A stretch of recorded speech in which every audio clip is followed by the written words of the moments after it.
पूरे भारत में भोले भंडारी यानी भगवान शिव के अनेकों मंदिर हैं, जिसमें से कुछ के बारे में तो हम सभी जानते हैं। लेकिन आज मैं आपको भगवान शिव के 5 ऐसे रहस्यमय मंदिरों के बारे में बताने जा रहा हूं, जिसके बारे में आपने शायद ही सुना होगा, जिनके बारे में आप जानकर हैरान हो जाएंगे। तो चलिए शुरू करते हैं। नमस्कार दर्शकों, द डिवाइन टेल्स पर आपका स्वागत है।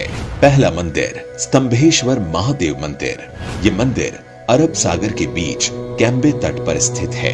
150 साल पहले खोजे गए इस मंदिर का उल्लेख महाशिव पुराण के रुद्र संहिता में मिलता है। इस मंदिर के शिवलिंग का आकार 4 फुट ऊंचा और 2 फुट के व्यास वाला है। स्तंभेश्वर महादेव का ये मंदिर सुबह और शाम दिन में 2 बार पल भर के लिए गायब हो जाता है और कुछ देर के बाद उसी जगह पर वापस भी आ जाता है, जिसका कारण अब अरब सागर में उठाने वाले ज्वार और भाटा को बताया जाता है, जिस कारण श्रद्धालु मंदिर के शिवलिंग का दर्शन तभी कर सकते हैं जब समुद्र की लहरें पूरी तरह शांत हो। ज्वार के समय शिवलिंग पूरी तरह से जलमग्न हो जाता है। ये प्रक्रिया प्राचीन समय से ही चली आ रही है। यहाँ आने वाले सभी श्रद्धालु को एक खास पर्चे बांटे जाते हैं, जिनमें ज्वार भाटा आने का समय लिखा होता है। ऐसा इसलिए किया जाता है ताकि यहाँ आने वाले श्रद्धालुओं को परेशानी का सामना न करना पड़े। इसके अलावा इस मंदिर से एक पौराणिक कथा भी जुड़ी हुई है। कथा के अनुसार राक्षस तारकासुर ने भगवान शिव की कठोर तपस्या की। एक दिन शिवजी तपस्या से प्रसन्न होकर प्रकट हुए और वरदान मांगने को कहा। उसके बाद वरदान के रूप में तारकासुर ने शिव से मांगा कि उसे सिर्फ शिव जी का पुत्र ही मार सकेगा, और वो भी 6 दिन की आयु का। शिव जी ने ये वरदान तारकासुर को दे दिया और अंतर्ध्यान हो गए। इधर वरदान मिलते ही तारकासुर तीनों लोक में हाहाकार मचाने लगा, जिससे डरकर सभी देवतागण शिव जी के पास गए। देवताओं के आग्रह पर शिव जी ने उसी समय अपनी शक्ति से श्वेत पर्वत कुंड से 6 मस्तक, 4 आंख और 12 हाथ वाले एक पुत्र को उत्पन्न किया, जिसका नाम था कार्तिकेय। जिसके पश्चात कार्तिकेय ने 6 दिन की उम्र में तारकासुर का वध किया। लेकिन जब कार्तिकेय को पता चला कि तारकासुर भगवान शंकर का भक्त था, तो वो काफी व्यथित हो गए। फिर भगवान विष्णु ने कार्तिकेय से कहा, उस स्थान पर एक शिवालय बनवा दे, इससे उनका मन शांत होगा। भगवान कार्तिकेय ने ऐसा ही किया। फिर सभी देवताओं ने मिलकर वहीं सागर संगम तीर्थ पर विश्वनंद स्तंभ की स्थापना की, जिसे आज स्तंभेश्वर तीर्थ के नाम से जाना जाता है। निष्कलंक महादेव। ये मंदिर गुजरात के भावनगर में कोल्याक तट से 3 किलोमीटर अंदर अरब सागर में स्थित है। रोज अरब सागर की लहरें यहाँ के शिवलिंगों का जलाभिषेक करती है। लोग पैदल चलकर ही इस मंदिर में दर्शन करने आते हैं। इसके लिए उन्हें ज्वार उतरने का इंतजार करना पड़ता है। ज्वार के समय सिर्फ मंदिर का खंबा और पताका ही नजर आता है, जिसे देखकर ये अंदाजा भी नहीं लगाया जा सकता कि समुद्र में पानी के नीचे भगवान महादेव का प्राचीन मंदिर भी है। ये मंदिर महाभारत कालीन बताई जाती है।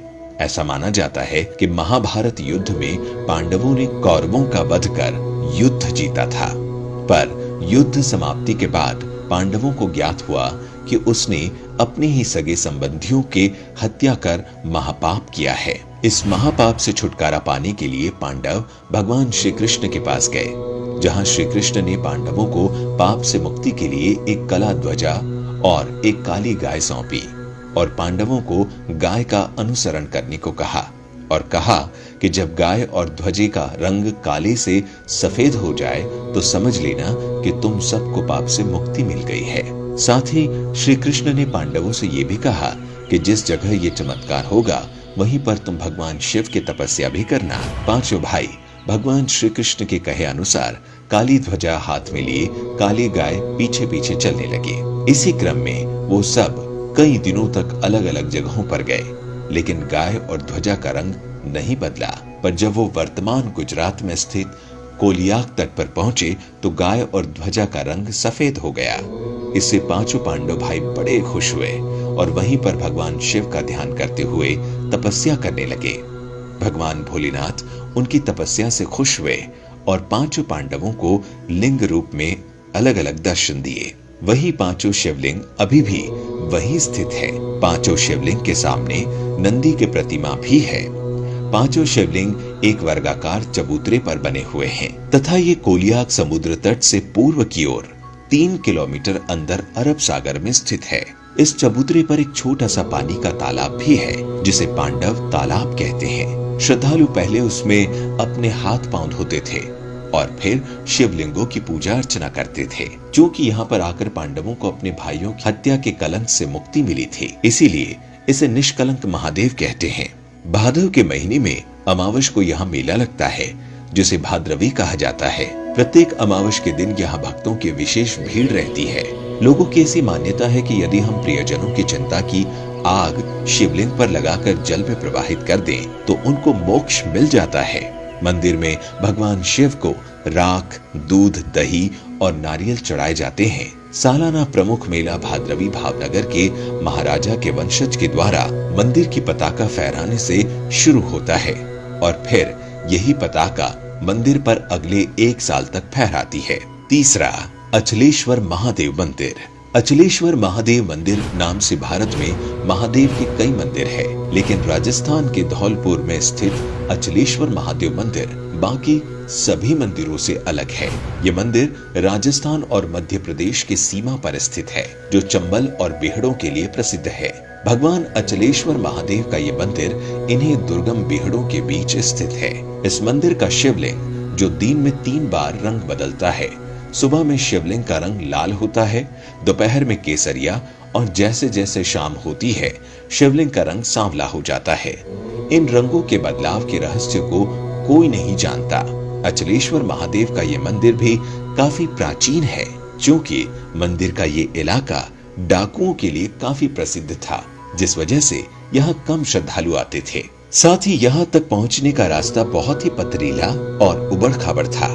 पर जैसे जैसे भगवान के बारे में लोग जानने लगे, यहाँ पर भक्तों की भीड़ जुटने लगी। इस शिवलिंग की एक और अनोखी बात ये भी है कि इस शिवलिंग के छोर का आज तक पता नहीं चला है। कहते हैं बहुत समय पहले एक बार भक्तों ने शिवलिंग की गहराई को जानने के लिए इसकी खुदाई की, पर काफी गहराई तक खोदने के बाद भी इसके छोर का पता नहीं चला। अंत में भक्तों ने इसे भगवान का चमत्कार मानते हुए खुदाई बंद कर दी। भक्तों का मानना है कि भगवान अचलेश्वर महादेव भक्तों की सभी मनोकामनाओं को पूरा करते हैं। लक्ष्मीश्वर महादेव मंदिर। ऐसा माना जाता है कि इस मंदिर की स्थापना भगवान राम ने खड़ और दूषण के वध के पश्चात अपने भाई लक्ष्मण के कहने पर की थी। लक्ष्मेश्वर महादेव मंदिर के गर्भगृह में एक शिवलिंग है जिसकी स्थापना स्वयं लक्ष्मण ने की थी। इस शिवलिंग में 1 लाख छिद्र हैं, इसीलिए इसे लक्षलिंग भी कहा जाता है।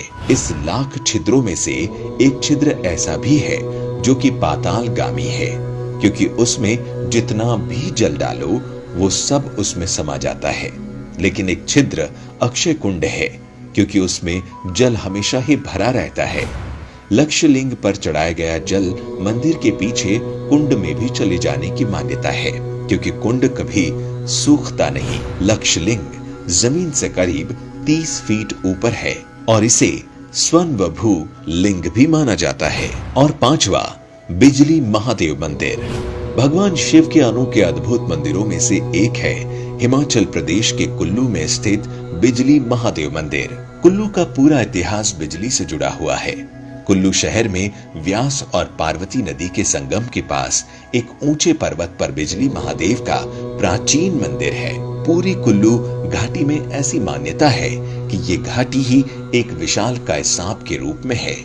इस सांप का वध भगवान शिव ने किया था। जिस स्थान पर मंदिर है वहां शिवलिंग पर हर 12 वर्ष बाद आकाश से भयानक बिजली गिरती है। बिजली गिरने से मंदिर का शिवलिंग खंडित हो जाता है। यहाँ के पुजारी खंडित शिवलिंग के टुकड़े को एकत्रित कर मक्खन के साथ इसे जोड़ देते हैं। कुछ समय बाद ही शिवलिंग ठोस रूप में परिवर्तित हो जाता है। इस शिवलिंग पर हर 12 साल में बिजली क्यों गिरती है, इसके लिए आई बटन पर क्लिक कर हमारा वीडियो बिजली महादेव मंदिर में देखिए। तो दर्शकों, ये थी भगवान शिव के 5 रहस्यमय मंदिर की कहानी। इन मंदिरों के अलावा आप भी किसी शिव जी के मंदिर के बारे में जानते हैं तो हमें कमेंट करके बताइए।